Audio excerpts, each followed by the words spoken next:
something you never done seen. Swaggy but still an MC. My guilty conscience, that bitch just keep on talking. Say you're not touching the thing, you ass boys. Probably gonna sing for the moment. Fuck the police when it's me and my team. Pussy that's bad means give a life word to the 313. What is going on YouTube? This is Platinum Point, and I'm here to bring you guys yet again another Weiss Schwarz deck profile. This one is going to be on my Danmachi, my English Danmachi deck for the current metagame in English. Was it fall/summer 2022? This deck has been going through a lot of changes ever since I picked this deck up.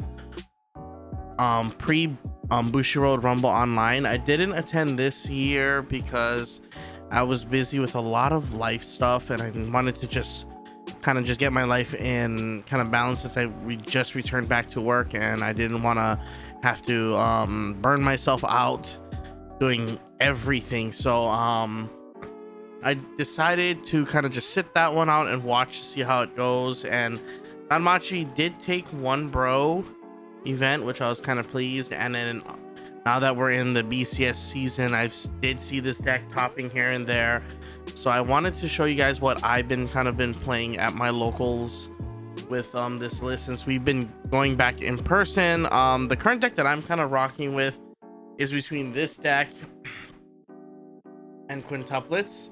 You might have already saw my previous my recently uploaded locals match with it, so if you haven't seen it, I will put the link in the description in the iCards on the right hand side, or in the end of this video, or even in the description below. Please check that video out because it's the first time we've been back in, not first time, but one of the first few times I got to actually record a good locals match. So I'm hoping to film more in person when I go.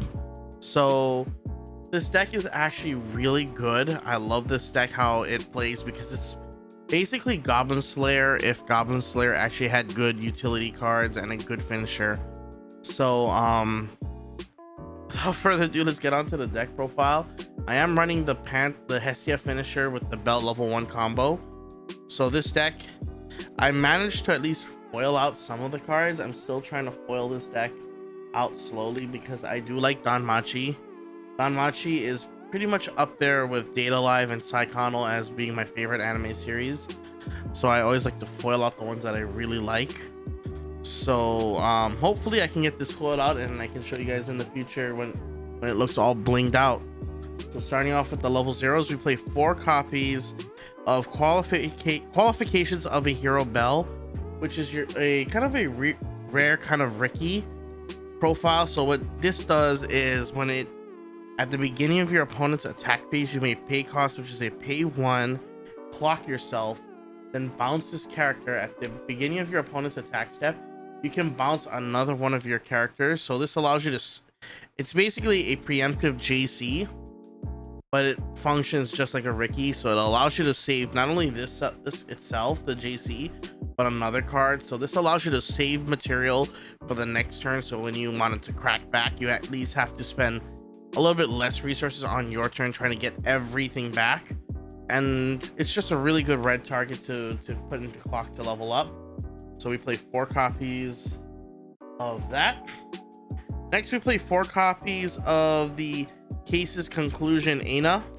So this is our tech for Hololive, because since Hololive likes to play a lot of on death Rickies that require you to hit the waiting room, this is basically your bottom deck bomb. As well, it functions as a drop searcher, so it has both functions as digging you for other pieces and as well as bottom decking your other opponent's resources. So that's why I kind of like this card, because it allows you to just circulate through your deck really well, while at the same time having a tech choice that allows you to answer Hololive's board, which is really nice. Next we play 3 copies of the part-time job on the side Hestia. So this is your Rize of the deck. This is it's an on-play Rize for events. So it's an on-play mill up to 3 cards of the deck from the top of your deck. And if you reveal an event among the 3, you may add it to your hand, then discard a card. So remember, the key things you may add, so long as you add the event, you have to discard. If you didn't, it's just a free three card mill. So this is different from other Rize profiles where even when you reveal, you have to discard. This allows you to just take advantage of the mill 3 without having to worry about it. And this is really good against standby, because if they stand by in the back row, this gains the ability, you can choose a character on your opponent's stage and lock it, so it stays in that position. It cannot move until the end of their next turn. So when your opponent starts their turn, they cannot put it to the front row, which allows you to freely potentially just nerf a lane for them and force them to play more resources in order to make up for that lock.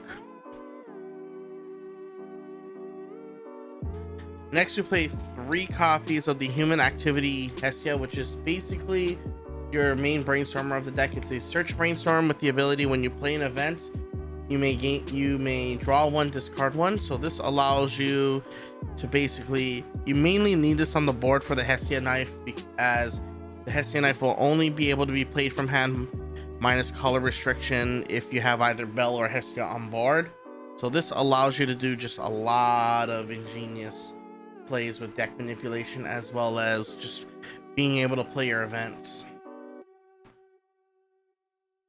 And then lastly, we play 1 copy of the Victory Feast Tiona, which is basically your generic climax swap as well as your level swap. And this deck does kind of need your level swap, as you run a specific character that has the experience that if one of the copies of that card is in the level, it gains additional effects. So this allows you to fix for that, and it's a climax swap. You kind of need it as a 1 or 2 of. I know most builds that of this specific variant play 2 copies, but I chose to play 1 because I wanted to play this copy, which is the Sleeping Goddess Hestia promo, because this allows you to just also do an additional mill dig up to 3-4 more cards that you need, as well as a dig. It's an event swap. An event swap, so it allows you to swap for events that you actually need during the turn. So I kind of like that ability, just being able to dig your deck or just event swap for the event that you're actually looking for. And then now onto the level 1s. We play 4 copies of First Adventure Bell, which pairs with the Door Climax combo. I managed to foil the pair. So what this Climax combo does is that when this is in play, you can search your deck or salvage your deck for any number for up to basically 3 Hestia knives, depending on how many bells you have on board, from your deck or waiting room to your hand. So you search for these cards, and when so basically this Hestia knife is basically the torch from Goblin Slayer, where you get to anytime during your turn or your opponent's turn, since it has the backup icon, you may play it onto the resolution zone, and then you can check up to the top 4 cards of your deck and search your deck for a adventurer or guild or hostess of fertility character and add it to your hand. So the best thing about this card is, so long as you have a Bell or Hestia on the board, you can play this from hand without color restriction. So if you have the Hestia on board, you can play this colorlessly during your turn, but in order to play it as a backup, you need to have the Bell on board. You need to have a Bell on board, because Bell's the reason why you can play this during the counter step. Let me just double check.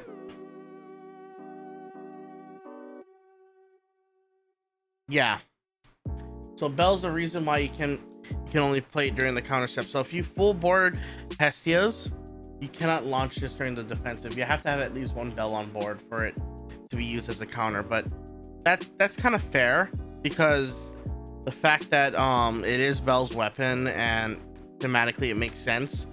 But the reason why this combo is so broken is because its first effect is that it gains 1500, equal to the number of this firebolt event in the waiting room. And what this firebolt event does is that you can salvage a character from your waiting room equal to the number of this 1-0 bell in the waiting room. So you can, this basically cycles each other out, and in the early games you're basically using firebolt to loop this bell as it goes back down to 4500 during your opponent's turn when they try to crack back. So you're basically trying to loop this little combo right here in order to gain advantage and break your opponent's board. That's one of the reasons why Danmachi is such a good anti-standby deck, because it would just rack up huge numbers on the offense and break their board, which forces the standby player to either exhaust resources from their hand to encore their stage, or lose their stage and then just burn their hand to replace all the cards that they lost. So because of that, this deck really just has a good matchup against, inherently good matchup against standby decks. And what makes it even more busted is the fact that you have this event right here, the Pionkichi event, which is a 1/1 event that allows you to salvage a character, then give a character that on your stage plus 4000 power. And if you have this specific wealth on stage, that Pionkichi turns from a 1-0 to a 1-1 to a 1-0 event. So you just free play it non-stop.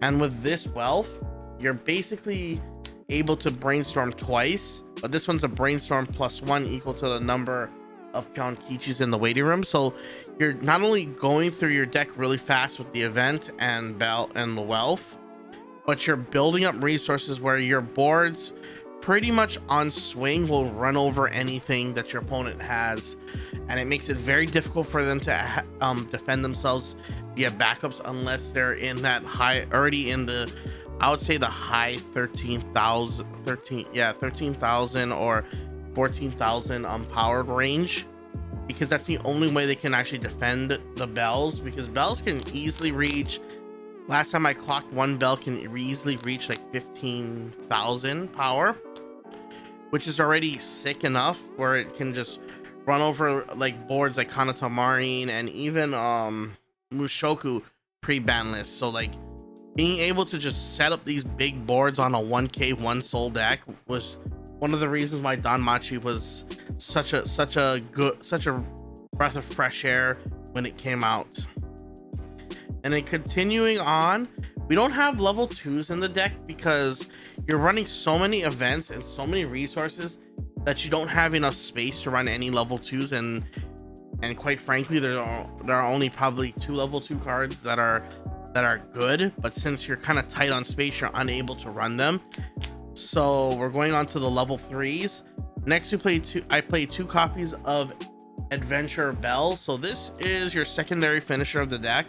So this, I mainly play it just because since I don't want to have, since there is an early play heal version of this bell that you could play, but I realized like as I'm like building this deck, I'd rather just go on the offense and not worry so much on early play heals, as this deck does a really good job of making those big boards and just out muscling. And since you're you have crisis management cards in the form of Hestia Knife to help you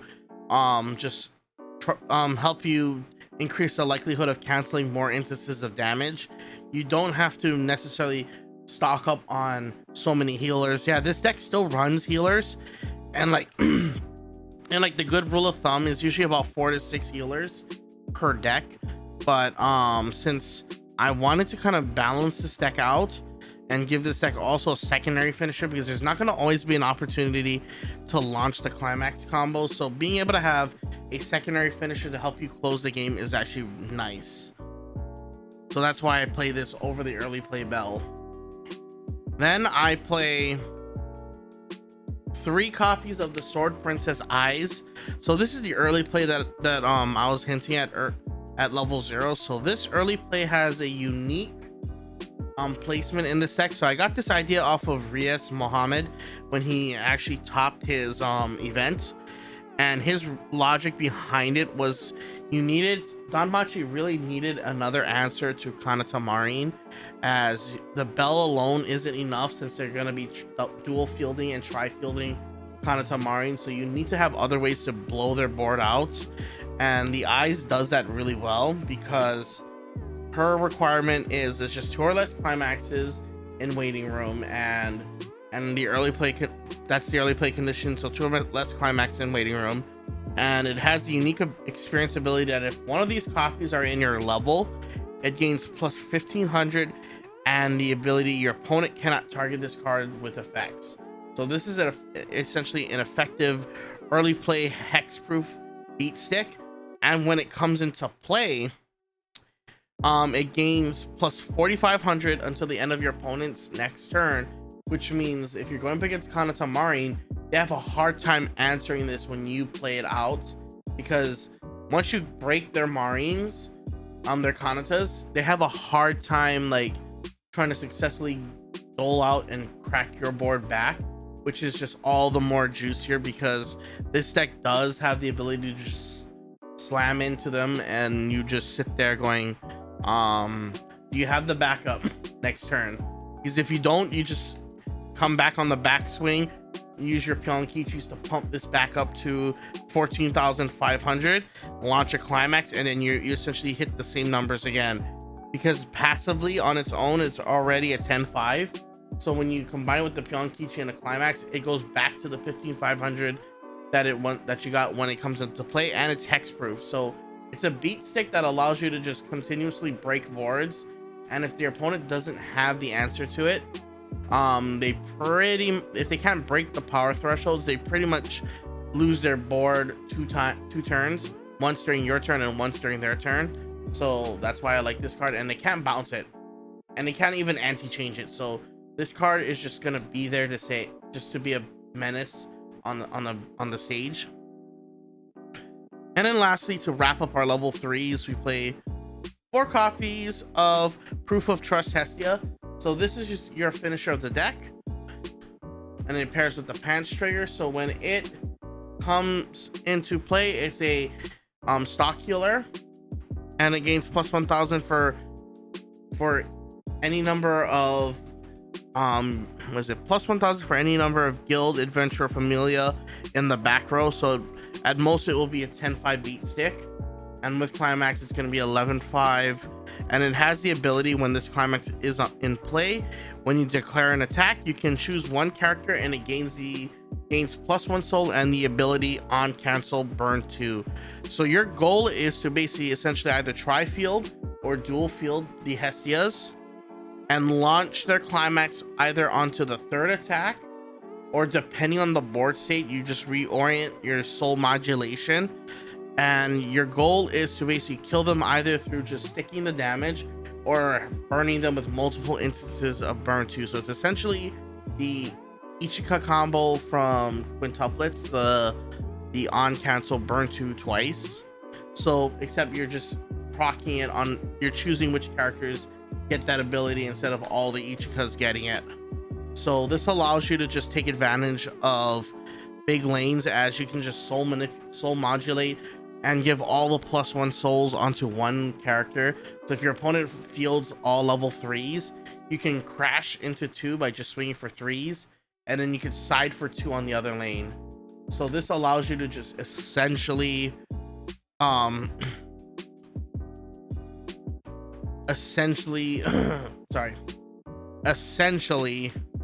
actually side for 3, actually, if I remember correctly, because it's 3 soul for the climax, plus 1 soul, plus 1 soul, yeah, 6. You can side for 3. So you can side for 3 on a level 3 lane, and if they cancel it, they're going to be burning 2 to 3 times. So this allows you to just manipulate soul damage and just cleverly just bait cancels and close the game. The only problem with this deck is that it really sucks on open lanes. So fair decks know how to play around this, and they crash their lanes. This Hestia makes it very likely to cancel just all your hits, because you're swinging for huge numbers of damage. So not even your basic directs will hit unless you somehow just stack them all again on the last hit and you're just swinging for 4, which doesn't, it makes it even more, just more awkward. So that's why like this deck really does lose to decks that know how to like capitalize on just clearing their lane, clearing their boards, and just hoping, like baiting on, like banking on their compression. And when Saikano comes out in English, Saikano is one of those few decks that can bank on their compression in order to survive a turn like this. So this deck is overall my favorite, but it does take a lot of skill. Like you have to like constantly predict and just do a lot of decision making that most players who get into the game are not going to be comfortable with. So like if you're going to start off with a deck, I wouldn't recommend Danmachi because it takes a lot of brain power just to map out and carefully like make these decisions, because this deck can punish you if you make the wrong decisions. So you have to be very careful with this deck. Overall, I do like Danmachi. It's one of my favorite sets, and one of the reasons why I spent a lot of time playtesting with this deck. So I hope you guys like this deck profile. I will be doing another one. The next one I'm probably going to be doing is on quintuplets. I have 2 quintuplet decks that I wanted to showcase since it came out, but I've just been busy with a lot of things. So now that I'm coming back to the swing of things, I am going to be posting regularly. I'm going to try keep to a schedule. So I hope you guys like this video. Don't forget to rate, comment, and subscribe. Peace out, YouTube, and stay on point.